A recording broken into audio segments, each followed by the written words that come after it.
Our response. Welcome to our LinkedIn Live, where we discuss workplace violence and active shooter incidents. Today, we'll be discussing how emotional intelligence can be used to address workplace violence. My guest today is the one, the only, the famous Marsha Freedman. She's a public speaking coach, a corporate trainer, a great person, and the creator of the SET principle. And we're going to get into that. I met her after I did a presentation about a month or two ago. Thank God I didn't know she was a public speaking coach, because I probably would have been like paralyzed. But we met afterwards, we hit it off, and I love what she says as far as dealing with emotions, and her SET principle is a really powerful thing that I think can benefit a lot of people. So with that, Marsha, welcome. And why don't you tell everyone a little bit about yourself, how you got involved in public speaking and corporate training and all that good stuff. Okay, we only have an hour, so I'll try to keep it brief. Okay, thanks, Jean. You know, if you believe in fate, it was my fate to really be in this occupation. I'd been going through a divorce, didn't know what to do with myself at the time, decided to go back to graduate school. Talk about challenges, having to take GREs, right? And I ended up doing real well in graduate school, but decided I did not want to go into public relations, which was the major. I decided then to join a Toastmasters club. And originally, it wasn't really to learn public speaking. It was because my friend said there were a lot of cute guys in this club. And I just fell in love with the profession. So I said I didn't meet a boyfriend, but I did discover a new career. And because my background had always been in education, I had a very organized, structured mind. That part was easy for me, and I'm naturally creative. I also was only working part-time then, so I had lots of time to write and rehearse my speeches. People knew if I was on the agenda, they wanted to be there, because I did some wild, crazy things, had a lot of fun, and really started my career. After about a year or so, George Alexakis, maybe he's even on this call, approached me and said, I'm a faculty coordinator for NOVA. Would you like to teach public speaking? And I went, how can I do that? I have an early childhood degree, elementary. I've taught ESOL, an adult learner, but don't I need a special degree? He said, no, you have a master's in mass communication. I went, okay, give me the book. I'll figure the rest out. So sure enough, I did. I loved it. And after that, people started approaching me to come in and train their organizations. And so slowly but surely, I built up a business. And I absolutely love this field because I love helping people. And typically when I do coaching or training, I say to those people, I like to shock people a little bit. I go, I'm not really here for you. And they look at me kind of strange, like, I'm paying you. What do you mean? It's for the thousands of people whose lives you will impact. And then they get it. So the power of public speaking is huge, huge. Yes. It's not something you need to just perfect when you have a big speech coming up. Every day, the way you speak, the way you hold yourself, that's still public speaking. Absolutely. Absolutely right. So yeah, it was funny. Like I said, when we met, I was really like, when our friend Greg said she's a public speaking coach, I was like, I said something like, you son of a, why didn't you tell me? Yeah, I get but that. I was glad he didn't. I was glad he didn't, because I think I would have been really nervous, like I said. But I think it was fate that we met. Yes. I think it's phenomenal, some of the stuff that we had spoken about.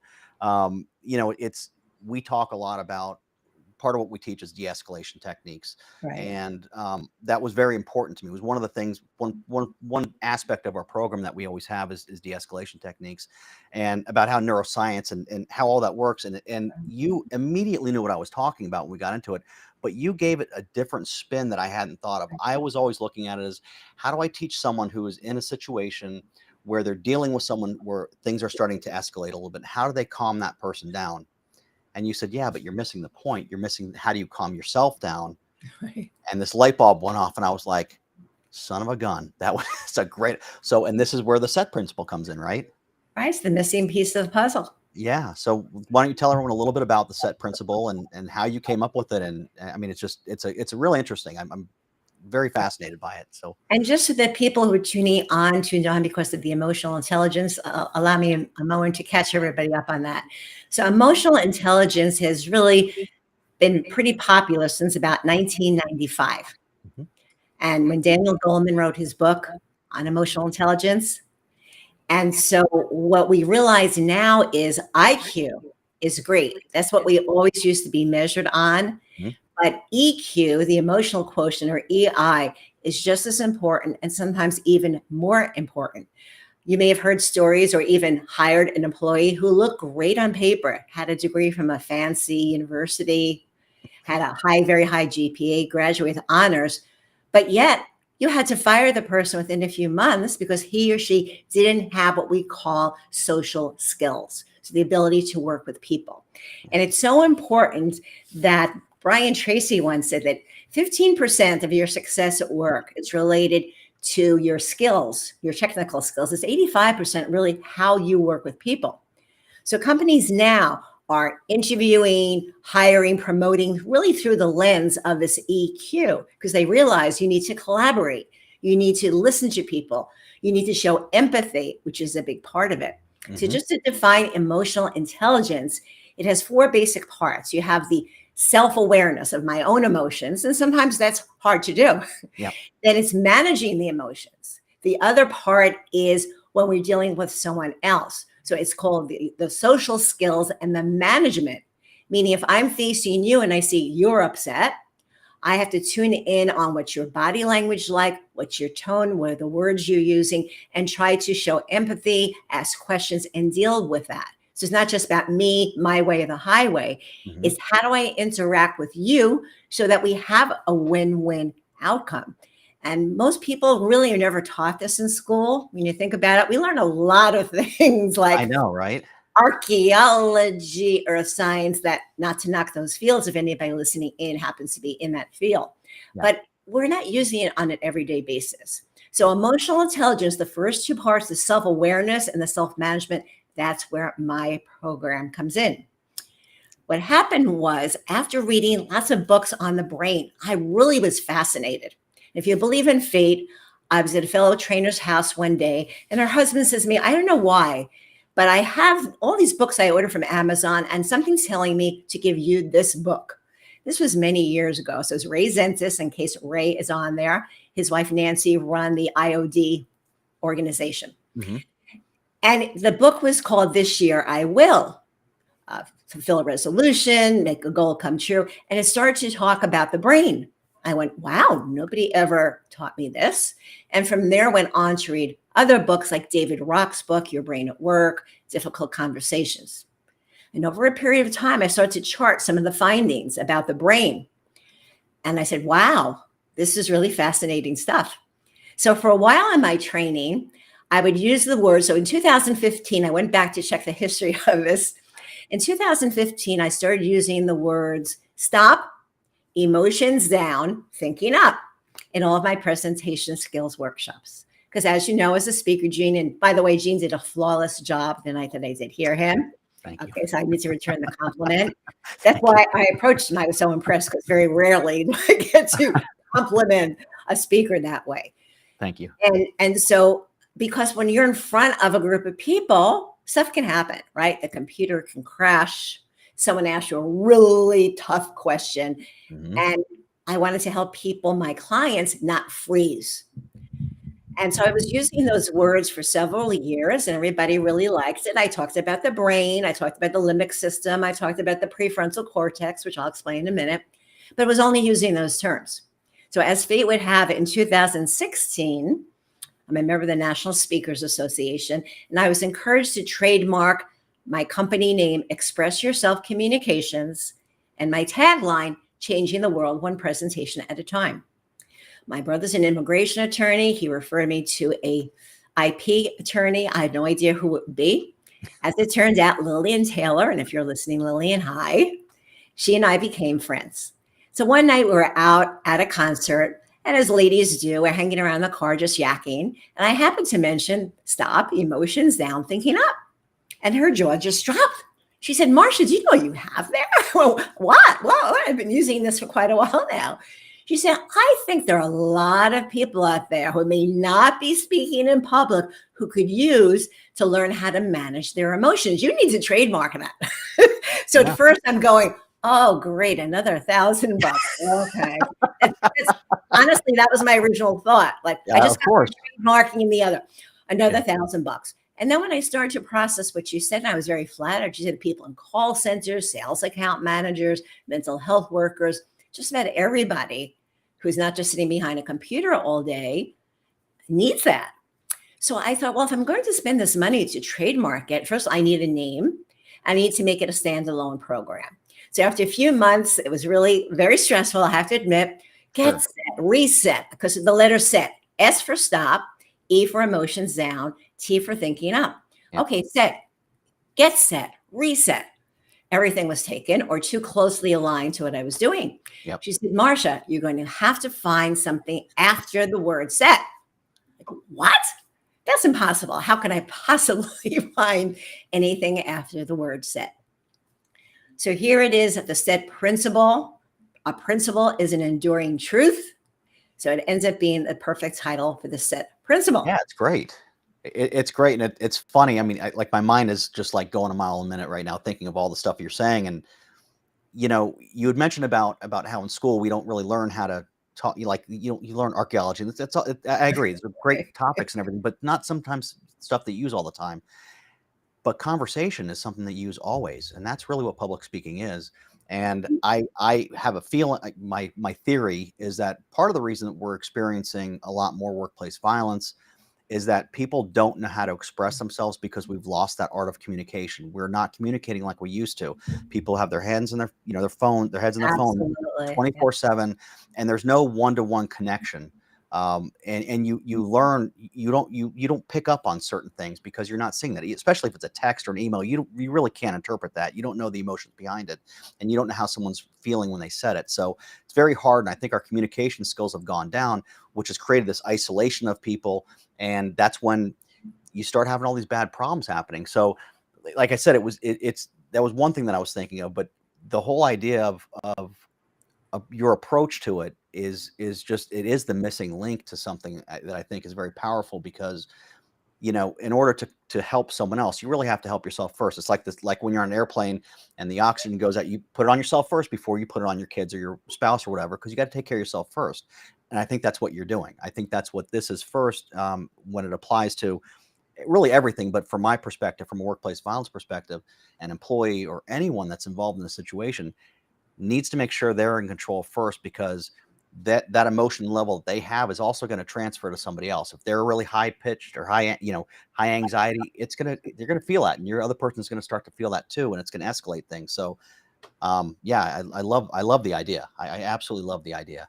Right. So now let me go into a little bit more so people know really what the set principle is based on. So it's important that we have an understanding, a simple understanding. I like things that are simple. Okay. I'm sure many of you out there are the same way. You've gone to these seminars, these workshops, you have these complicated charts, and you have to memorize all this stuff. And I've never been a big fan of that. I mean, I'm sure they're useful for some people, but I feel that when I leave the workshop, I'm not thinking about it, I'm not applying it, then maybe it was too hard, I didn't like it. So I try to keep everything that I do in my training and coaching program simple and easy to apply immediately, because I'm in the communication field, it's easy. So if you're giving a speech, I encourage you to work on those skills every day, so you don't freak out when once a month, once every quarter, you get up to speak. Apply the skills every day. So allow me a moment, again, in simple terms, to explain how the two parts of the brain work that I'm focused on. So first, we have the primitive part of the brain, the limbic system. And that's the part that we typically process the world through, because modern man only have this other part of the brain fairly recently. So for most of human evolution, we didn't have this prefrontal cortex, the thinking part of the brain. So we rely on emotion. And I want everybody to think of a time that they made a purchase, they said or did something out of emotion. They perhaps raised their voice. They perhaps behind the wheel did something they shouldn't have done because they were in an emotional state. Think about that. And later on, hopefully, you went back and said, oh my gosh, what did I do? Here's a great example of this. I love this commercial that was on a while ago. They showed a man behind this red, sexy sports car pulling out of the dealer on his way home, and he's feeling really great, right? He pulls into his driveway, and then the camera pans to his very pregnant wife, the two kids running around, and she gives him the look. Like, what the? And you see him backing out of the driveway, going back to the dealer. It's a perfect example where that purchase is definitely based on emotion, not logic. Yeah. All right. So the emotional brain's main job is to keep us safe. Yes. It's there for our survival. So often when somebody says something to us that we find offensive, it triggers all these other thoughts and memories. And it's as if we're facing a woolly mammoth or somebody about to attack us. So we react emotionally. This part of the brain also likes things that are easy. It likes things that bring us pleasure. So the bad part is that unfortunately there are substances that people take too much because it brings them too much pleasure. For me, it's sugar. That's my pleasure thing. It works really well for stress. But in any case, so the idea is we can't let the emotions really dictate our behavior. So I have this little tagline: don't let emotions drive your behavior. But often they do. So what happens is when you're facing that challenging person, let's say the presentation, that person says, what the heck are you talking about? You don't know what you're talking about. Well, instead of letting the emotional brain freak out and start thinking, oh my God, I'm going to look like an idiot. I'm going to lose my job. I'm going to lose this deal. I won't be able to pay my mortgage. What you do at that point is say to yourself, stop, emotions down, thinking up. So again, stop, emotions down, thinking up. I even have this little frame that I give everybody who comes to one of my workshops to keep next to their desk. And this comes out if you're on the road as a reminder when we have tag stickers for the cars as well. And so what happens now, you get to the prefrontal cortex. There's a PFC, not to be confused with KFC. Yes. All right. Definitely not the same. I call this the thinking part of the brain. You'll often hear it referred to as the executive part of the brain. Fairly recent in human evolution, by the way. So the takeaway is that we feel before we think. We feel before we think. Now, this part of the brain, super important. Okay, it's a very small part of the brain, but it's very energy hungry. It takes up a lot of resources. I like metaphors because metaphors are visual. People tend to remember it. Yes. Think of the prefrontal cortex as similar to your gas tank. You want to keep as close to full at all times as possible, right? Yep. And so we don't want to deplete that gas supply. And if we let the emotions take over, what actually happens physiologically is the blood supply that's helping keep that prefrontal cortex fully operational is drained to fuel that emotions. Where do you think you get all that energy from to scream and yell or run or do something vicious? So, but the thinking brain helps us solve problems, makes decisions, think creatively, think logically, and control impulses. So it makes sense if we have a simple tool called the SET principle that can help us in those very testy moments, whether it's at work, at home, at school, behind the wheel, and even to get a better night's sleep. Okay, so you don't have to take any medication. If you're managing your emotions better during the day, it only makes sense that you'll have an easier time falling asleep and staying asleep. Yep. And then when you wake up refreshed, you're in a much better frame of mind to continue your day than if you wake up and again, you're in this emotional upheaval. So I'm very excited that I use this as a standalone program. It's included in all presentation skills programs, but it's now a standalone program. It's 90 minutes with a tracking sheet for 2 weeks, and we come back and follow up because it takes time to develop a new habit and increase your self-awareness. So I'm proud to say that there's so many benefits. I see groups improve their ability to manage emotions by 25 to 50% in the 2 to 3 weeks from the initial program to the second program. Yeah, it's a skill. It's a skill, and it's funny because I swear, like we speak the same language because as you're talking, I'm just everything that you're talking about. You're hitting all the things that drew me to neuroscience and how the brain works and everything. Because the limbic system is strictly survival. I mean, that's really it is like the just the most basic concept. How do I survive? What do I like? What don't I like? And when you're dealing with when you're dealing with a stressful event, let's go into workplace violence or active shooter incidents. I talk to people all the time about, there's people who have been involved in them, have been on scene when they happened, and they've said, God, I thought I heard like fireworks outside my office door. So I went and looked and it was a guy shooting. And I'm like, that's because we've numbed our senses so much. We're not listening to our limbic system sometimes. Sometimes we really need to listen to it because it's there for a reason. How many times have you ever heard fireworks at your work, right? You never do. It's like, but That's true. we talk ourselves out of something that's a dangerous situation. We walk into a restaurant or walk on a street, and all of a sudden we get this weird feeling that something isn't right, and we ignore it. And when you ignore it, you're setting yourself up for a dangerous situation. So that's the aspect I teach on, Right. from The my gut. perspective.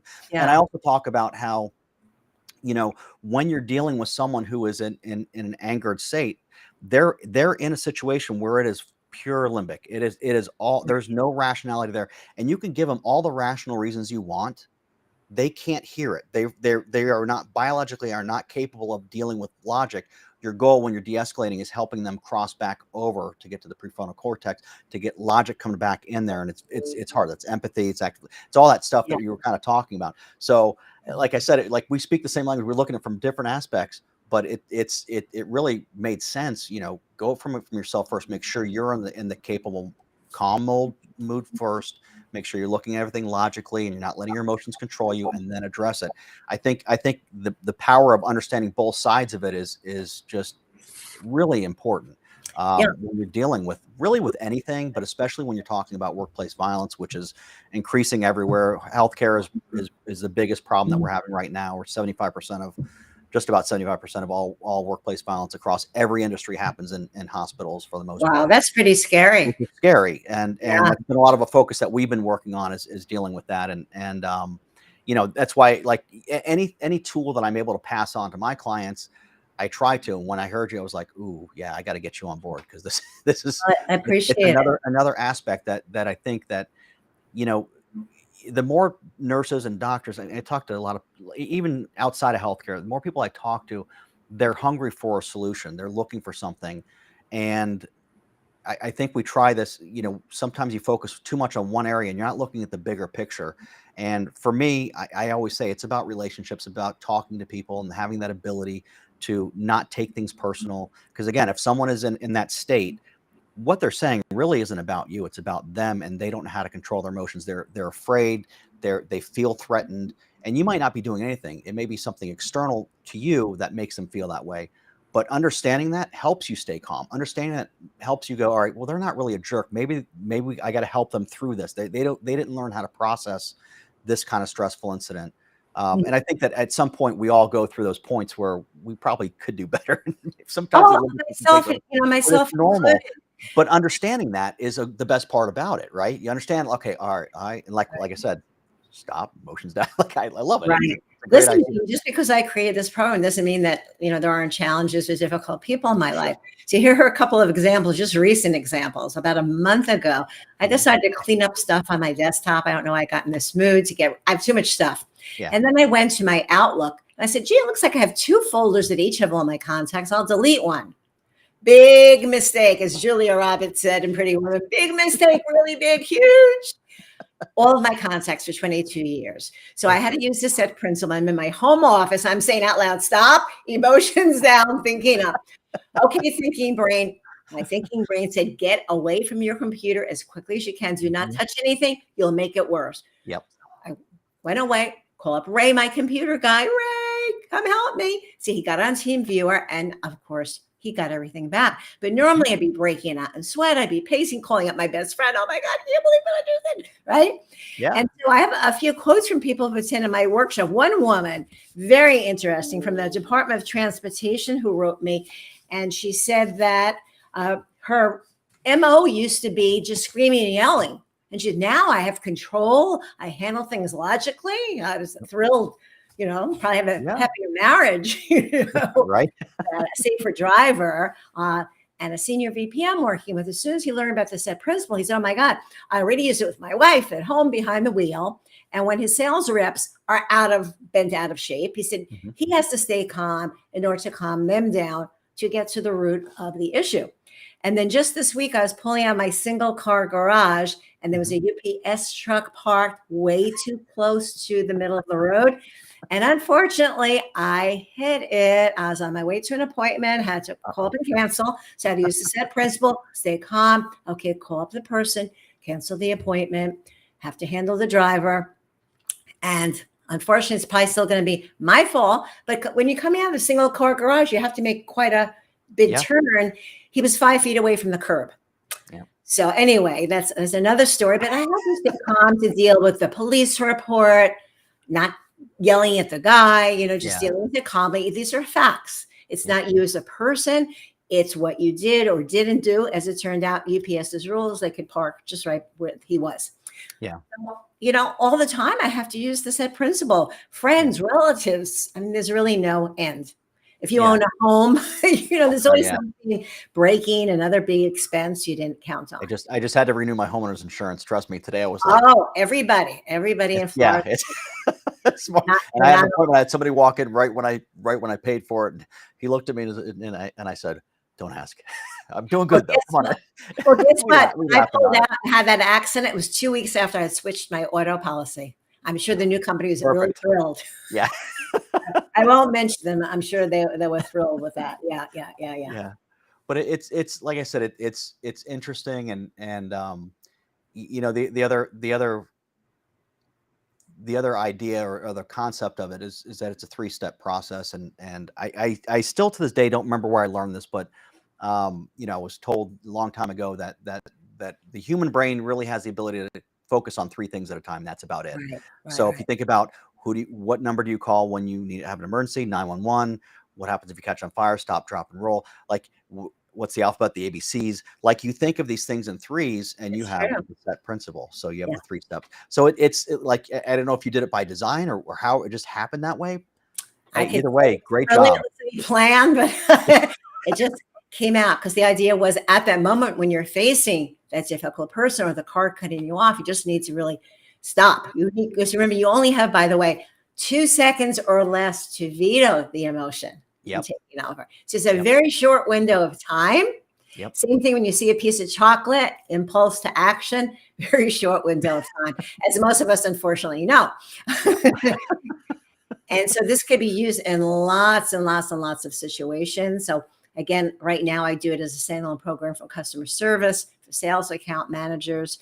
I have a trademark program for driver safety. That was 2017 that developed because right now the state, the National Highway Traffic Safety Administration, they have they do a great job on the design, the marketing, some very cute taglines, arrive alive, move over, stay sober, move over, all of these things, but they're not really changing driver behavior.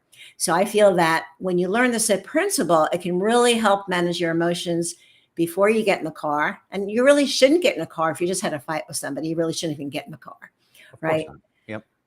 But unfortunately, a lot of people, we can't prevent all those things. Or if you get an upsetting phone call when you're in the car, or you hit a major road delay that will prevent you from perhaps catching a flight, making a sales call, something that's time. Like my brother's an immigration attorney. He has to go to Miami for a court appearance and he misses it. He might have to wait 3 or 4 more months. So it's very easy to get overly emotional, but we know we're not going to solve the problem by giving into the emotions. We'll probably only get into a car accident. And the statistics are very bad. I think Florida is the 2nd or 3rd highest state in the country for crashes, for fatalities. And believe it or not, if you go onto Signal 4 Analytics, they have all the latest crash stats. And the last time I checked, the group that really had the most, believe it or not, was the 25 to 40-year-olds. I would think it would be the younger group. That's according to Signal 4 Analytics. So we know in South Florida, and if you're tuning in from South Florida, we know how the highways are awful. I've been here for decades, and 95 wasn't even open when I first moved here. So we know people pulling out of a shopping center, just going across 3 lanes, and understand and expect crazies and keep your composure, because I want all of you to arrive at your destination alive, so the set principle can help you there as well. Yeah, it's really invaluable to know when your emotions are getting over. Like you're saying, you only have a couple seconds to really veto that feeling that you get. And one thing that I do is as soon as I feel like everything's going wrong, like you have those days where like you spill your coffee first thing in the morning, you're running late, you miss an appointment. I just laugh. I just stop. I stop myself. Like you said, I stop and I just laugh. I'm like, somebody's trying to tell me something. I need to just relax and just let it go because it's Just go been, home and get and under as the soon as covers and it's call funny, it a day. as soon as I relax, like as soon as you relax and you just like, it's just going to be one of those days, it Well, gets easier. here's a system. I call it the Marsha Freedman life death meter. Okay. On the scale, like, life is on one end, death on the other. What is that rate? Yeah. Yeah. So we have to put it in perspective. At the moment, it seems like a big deal, Yeah. but laughter helps a lot. They Yeah. say that when you're a presenter, even if you can get your audience to laugh, they're much more receptive and cooler and calmer for the next 45 minutes. Yeah. So, but it has to be G rated. So you have to be very careful these days. Don't think you're one of those improv comedians on Yeah, stage. that's a little different kind of public speaking. That's Yeah. Yeah. but Something yeah. else I just forgot that I really wanted to mention is that I want everybody to think of a time. Let's say you had an argument with somebody Mhm. and it didn't go too well. How long did it take you after that encounter to get back to work to regain your focus? Probably quite a while. Yeah. So when It you happens to think most of people. in corporations, if more people knew the set principle and they could deal with those issues and get back to work, how much more productive would an organization be? How much less time would be wasted? And then when you have employees who are able to handle their emotions, their cortisol level goes down, their stress level goes down, they're healthier. And when they'll probably be better significant others, parents, brothers and sisters when they go home, if they're not stressed out from work.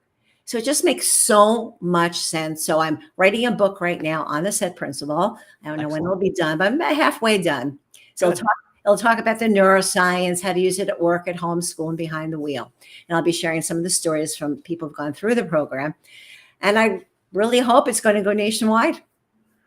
Yeah, I'm sure it will. Like I said, it's one of those, another one of those key elements to resolving issues in our lives. And again, like I keep saying, it was this light bulb moment for me when I spoke to you, and I was like, I'm an idiot. How did I not see this? It's so No. obvious, but it's such a no, but like not, but like you're like, it's such a good, when you see a good idea and you're like, why didn't I think of that? That's how I felt. I was like, this is a great idea. Why did I not see this?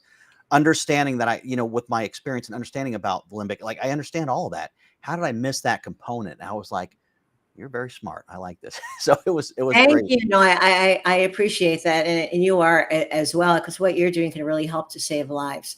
And, people right now think about the times we're living in, very uncertain times. Yep. Even the vocabulary that I hear used by both political parties, nobody really knows what's going on. Is it inflation? Is it not inflation? Is it a recession? Is it not? Do we wear a mask? Don't we wear a mask? So I think especially for young people today, it has to be very challenging to grow up in this environment. Like I think I have teenage grandkids. I know I don't look old enough to have them. Of course not. 3 teenage grandkids. And I'm thinking, they've gone through a few years now of the mask thing. And of course, we know that there's a lack of socialization because we really get to know people through the nonverbals first, and the tone of voice, the vocals, and then the words. Yeah. And so they're losing, studies are showing now. And so especially young people, I feel badly for them. What they're going through. The rise now, we think too, a rise of depression and suicide, mental health issues, and all of that, possibly leading to violence. I'm not saying that set principle is going to end violence, but I think, there's so many factors involved. I think it has its place. I think, we talk, I get a lot of people asking me about, what I think about active shooter training. And I say it's a waste of time and money. And they look at me like, but don't you teach it? And I go, yeah, I do. But I don't just teach that. That's a component. That's a part of the puzzle. If it was just one thing that fixed the problem, we wouldn't have the problem anymore. Right. So I think don't downplay what you could do with the principle itself. What you're talking about is part of a bigger picture that can definitely influence how an interaction happens. So, there's what's called the pathways to violence, and it starts with a grievance. Someone feels like they're, I talked about my speech. You already know this part about, but we talked about it, and we talk about how that grievance starts to grow. And if someone understands emotions and they understand their emotions, they see someone that's having trouble with theirs, they can stop that person by just talking to them, helping them work through that early on, and you can alleviate that chance of it escalating to something worse, at least for the time being. It may not, they may have another stressor that hits them, something else triggers them to go into something else. That can happen. But if we all understood a little bit more about, let's logically look at someone's behavior, look at our behavior, see how we're interacting, and understand that most of the time when someone's angry, they're not so much angry at you. There's other things going on with them. So don't take Absolutely. it personal. Look, just again, like you're saying, emotions down. Take my emotions out of it. Think about this logically. How can I help this person go through this? And that's something I advocate for, because I'm big with trying to prevent the issue instead of just Oh, responding. How about we yes, prevent it? And this is a preventative measure. This is an aspect of prevention, is absolutely. handle yourself first. If you handle yourself well, then you can stop some from escalating. In healthcare, you have people, unfortunately, because of the staff shortages, they're waiting 8 hours in an emergency room. Of course, they're going to be angry. First of Yeah, all, they don't go there because they're feeling great. They go there because they're in pain. Something's wrong with them, or a loved one, there's an issue with them. And having the ability to not take them yelling at you because they're waiting, and being able to go, okay, it's not about me, relax, get my emotions out of it. I can address you now and help them walk through it. It makes everything better, and it prevents that person from escalating even higher to where it could be something that turns into a violent situation. So, like I said, don't discount what you're teaching, because I think what you're teaching right. does have a place for preventing workplace violence. I think it's very important, actually. Yeah, now So, if we can really start, I think, when kids are very young, think of preschool, kindergarten age. I've always said, my background is in education. And I always think through the use of puppets. I imagine Ellie, the emotional brain, and Thomas, the thinking brain. Or we'd have to reverse that sometimes, so you don't have the woman voice, the emotional brain. Edward, the emotional yeah, brain. right. Right, we'd have to reverse it. Right. And then what happens is, through the use of puppets, kids could understand that when the emotional brain, right, gets overloaded, and something will happen there. I Yeah, just see on the chat, I just yeah, noticed one of my former students got online. Hello, Professor Freeman. Hi. yeah. Isn't that great? I love it. I'm always running into former students, and it's strange because I always think they're going to stay 18, 19, 20. They tell me they're married with a few kids, and I'm going like, what? I don't see them as ever aging. But Yeah. what? I shared a lot of this with my college students, at least the last few years. I was Mhm, there from about 1999, Broward College, Nova, from 1999 to about 2017. mhm. And so from 2015 to 17, I'm sure I shared the stop, emotions down, thinking up. Because a lot of students come to me the first day of class. They go, listen, can I do some extra credit? I am freaked out about public speaking. I go, don't worry, you're in good hands. Yep. And so I share the set principle with them, and I never lost a student. I've probably had thousands and thousands over 18 years, and never lost anybody. Nobody Yeah, ever passed that's out great. even. Of course, yeah. I mean, it's funny once you understand how to control that anxiety, and we've got my other friend Meredith Grundy is on here, and she's also a public speaking coach, and Oh, she great. yeah, she's phenomenal, and she Oh, she was saying that amazing. we got to use humor, but her and I had talked a lot about that anxiety that you get when you're doing public speaking and how you can control it, and it's she talked about we all, there's a group of us that understand neuroscience and how our brain thinks and how you can control it. And I think it's just not out, like there's people that don't know it, but once you Right. understand it, it's like everything opens up and you realize that there's really nothing that scary. There's no saber-toothed tiger that's coming after you, and you be prepared for it, and you understand those emotions that kind of rise, that comes up in you. You can say, all right, I'm worried because I'm going to go talk to a bunch of people. That's not, like, no one's going to, what, someone's going to tell you to leave, so you leave. Who cares? It's not a big deal. Like, I don't care. But it's Well, yeah, understand. I having mean, you high care. self-esteem, Gene, you see, You that care. really You helps too. care. You That care. helps. But what I'm saying is, you understand that it's not about you. There's other things that are going on. Sometimes you don't resonate with everybody, but you understand how to control your emotions, how you can work through that stress and anxiety, especially when it comes to public speaking. But even going into a situation at work where you're nervous because you weren't getting along with your boss or your coworkers, or that it's going to be a really busy day and you're going to have a lot of angry people. Going into that, all that anxiety, controlling that when you go into it is really key. Going into it calm and Absolutely. understanding it is really important. So, So you mentioned a few things here. Number one, when we go through the set principle, part of the idea is to develop that self-awareness, because there's something behind what you're doing. We talk about derailers, things that are going on in your own personal life that may have an impact, right, on what's happening. So for instance, let's say you have an elderly parent who suddenly became very ill, and they're saying, gee, this person may not have that much time, right? yep. And somebody's writing, they cringe when I explain Right. going back to I school just, when it was public relations. Yes, Toastmasters help. That's where I got my start. But anyway, So when we develop that self-awareness and we, after the fact, we think, gee, why did I almost lose it there? What was going on? Oh, you know what?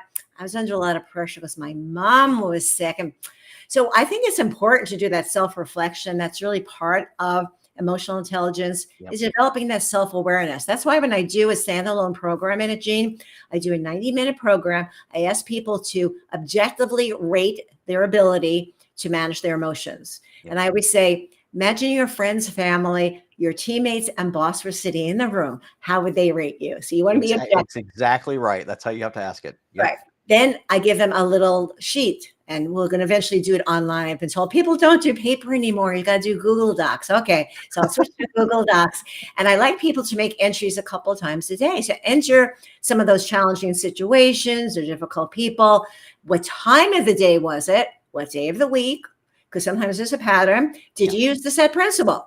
If so, great. What was the positive impact? And on the other side of the page or the document, the file, electronic file, will be if I didn't use it. So we're saying it's a tool. It takes time to use it.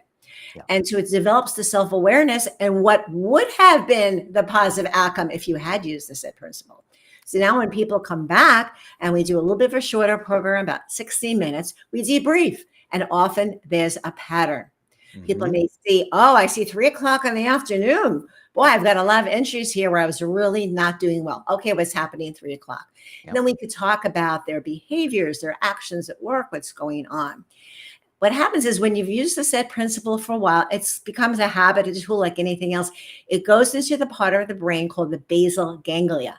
And that's the part that holds all of our learned routine behaviors. So when you wake up in the morning, you don't have to learn how to get out of bed, how to walk, how to shave, and all of that. And it will just come organically. And that is such a comforting feeling when you feel so much better about yourself. Like, wow, after the fact, go, wow, that was pretty cool the way I handled myself there. I apply the set principle. So I think that companies will find more productivity, focus, happier employees, people will get along better. And even if you're at a meeting and somebody's getting hot under the collar, if they've been trained, you can do the nonverbal. Yep. Yeah, and one company told me they actually did use that, and they had posters around the office. I would like to think it was a top-down kind of a program because, let's say all the kids learn the set principle, but the teachers aren't using it, and the administration isn't using it.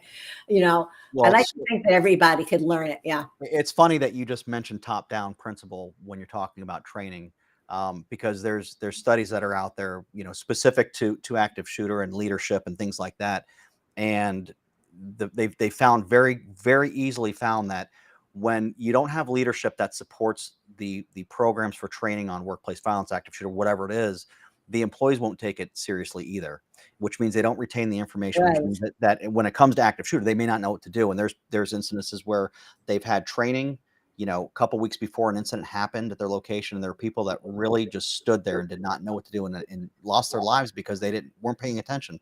So leadership is really, really important because, and I always say for those people that have to ever do like continuing education, and you ever had your boss walk up to you and say, hey, Marcia, God, I hate to do this to you, but next week we got this training.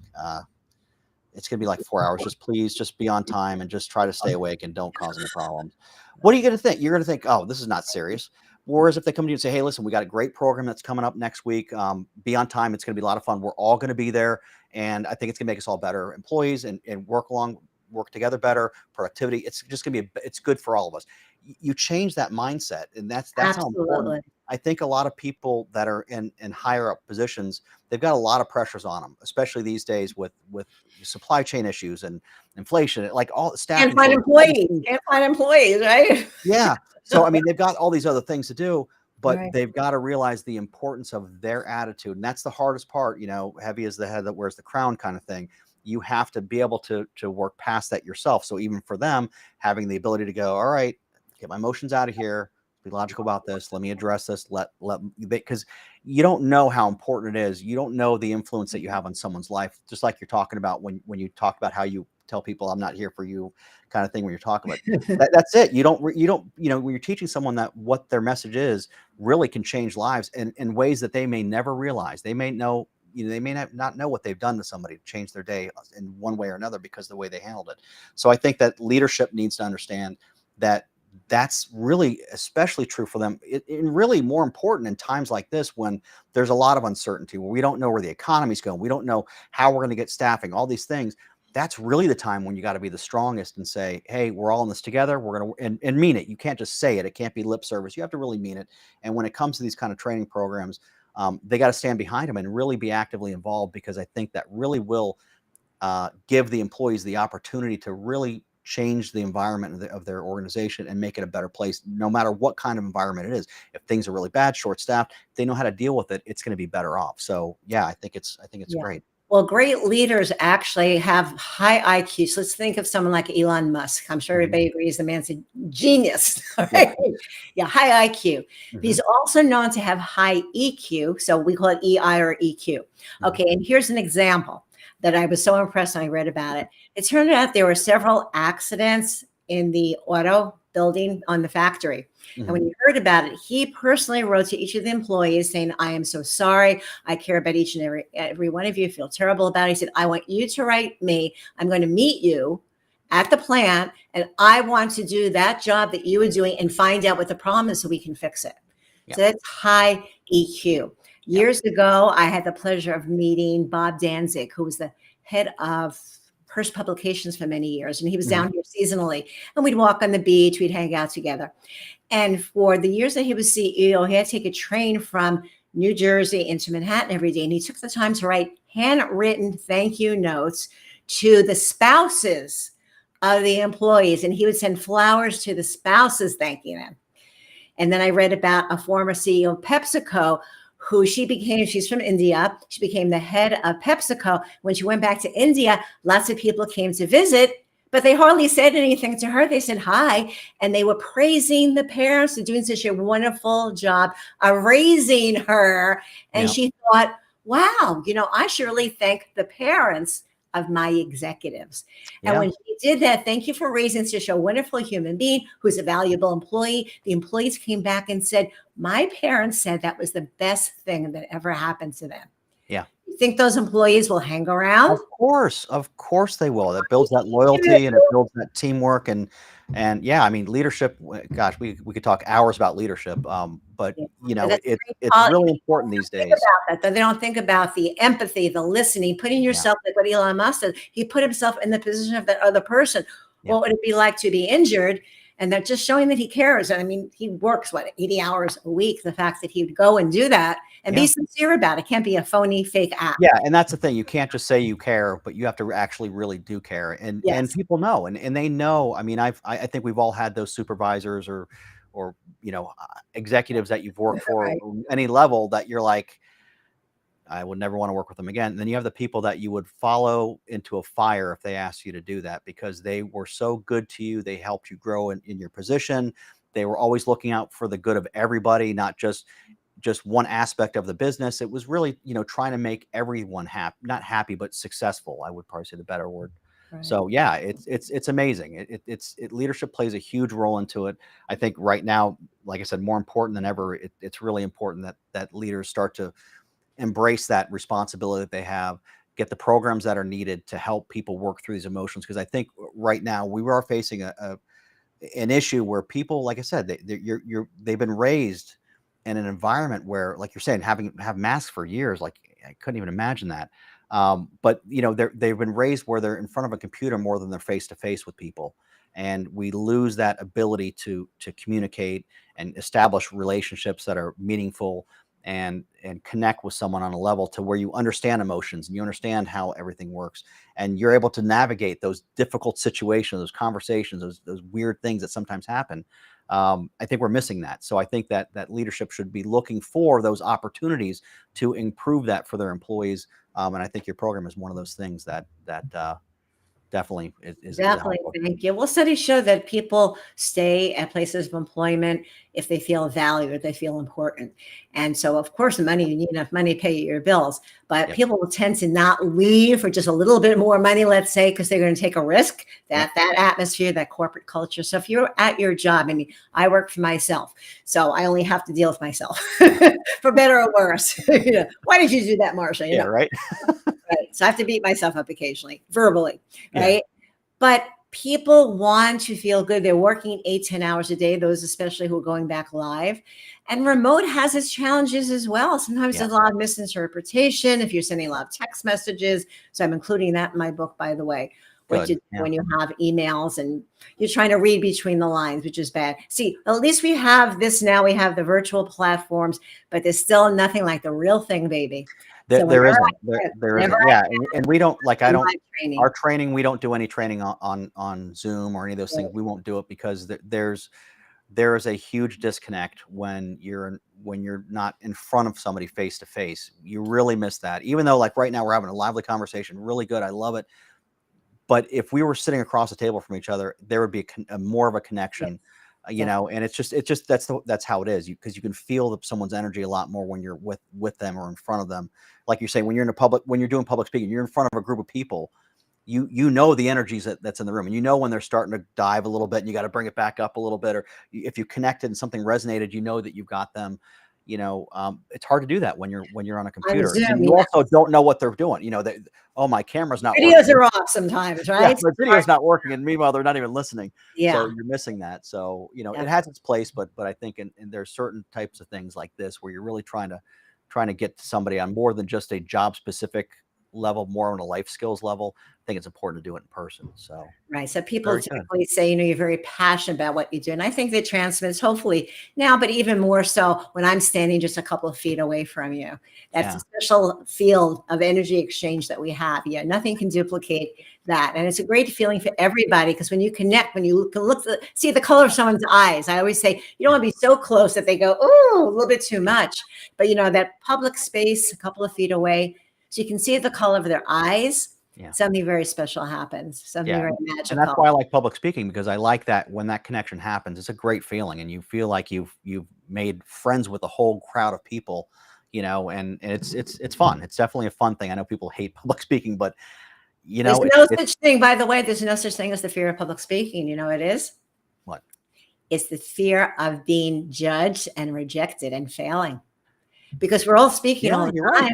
You're right. We're not afraid of speaking, but all of a sudden you have so many pairs of eyes looking at you. I once worked with a trial attorney. She's a very powerful woman, right? But she's used to and comfortable speaking to a jury and a judge. Now I was called in to coach her because she was on a panel with some very high-placed people. One of them was, I believe, the producer of the Oprah show. And she was scared to death. And the theme was fear. And now she's facing 150 pairs of eyes. So totally different audience, looking at people's eyes. And so there are just so many elements involved. And a lot of the fear comes from not knowing. So fear of the unknown. So I help my clients by saying, okay, is it a raised panel? Is there a curtain behind you? What color is it? So you don't wear the same color dress or shirt, right?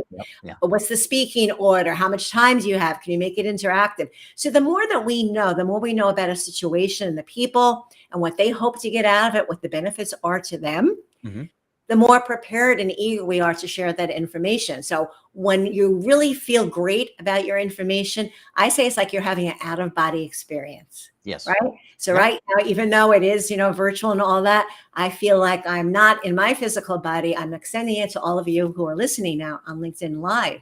And that's an awesome feeling, because if you're familiar with Maslow's hierarchy of needs, reaching that top peak, the self-actualization, when you're not doing things for yourself, but you're actually helping others. Yes. So I'm not Mother Teresa by any stretch of the means, but I'd like to think that in my career of 22 years, I've impacted perhaps hundreds of thousands of people, directly or indirectly, because of all the people who've been in my college classes, in my training, in my coaching, and most of them are in very high positions. So I've worked with CEOs, VPs, and I've had to straighten a lot of them out. I have to fix a lot of mistakes because, the average PowerPoint, let's be honest, is really not that great. Yeah. And so I've helped people with interviewing, then they really need to use the SET principle when you're going in for an interview. Sure. That is tough because you Yeah. are being judged and you want to get the job. But I'm happy Of to course. say everybody I've worked with has gotten their job. Perfect. All right. So we're almost out of time here. So let's go ahead. I put your website up on there on the screen now for everyone to see. Why don't you tell everyone how they can get in touch with you if they want to do any coaching or any of the services you do a lot of stuff. So anything, just let them know where they can find you. Thanks, Shane. Yeah. So that's my main website is xprself.com.